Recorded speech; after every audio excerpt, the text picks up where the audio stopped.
In this short video, I will show you how to enable and disable touchscreen on your Windows laptop. The touchscreen laptops or the 2-in-1 laptops are getting popular nowadays. The feature is especially useful in 2-in-1 laptops where the device can also be used as tablet. Although the feature is quite useful, there are some people out there who are too comfortable with trackpad or mouse and keyboard that having a touchscreen functionality is useless for them. There could also be a problem with the touchscreen or the user just want to boost the battery life. If you are among those, then the good news is that you can disable the touchscreen on your laptop if it is running the Windows operating system.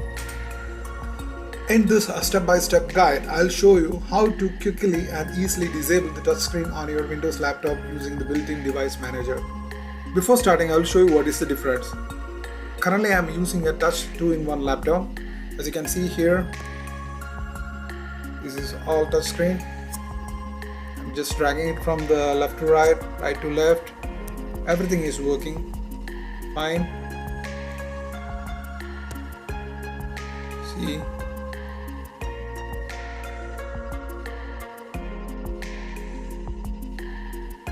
this is touchscreen laptop.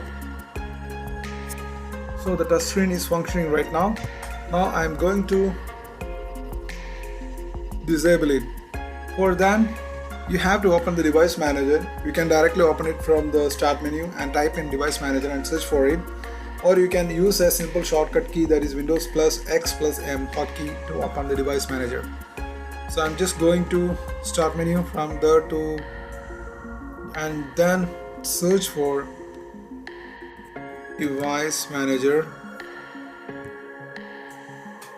You have to turn on the device manager. From there you have to go to human interface devices. You can see it here. This is the one. So just open it. From there go down to find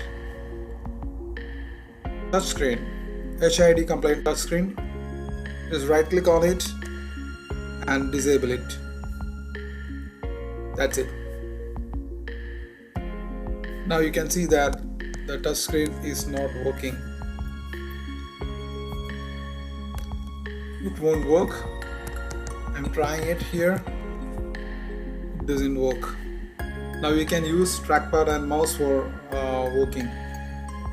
If you want to enable the feature, then you can follow the same steps. Like you have to go to device manager, just open it. From there to human interface devices, just right click on it, then right click on the compliant touch screen, just enable it. That's it. Now it's back again.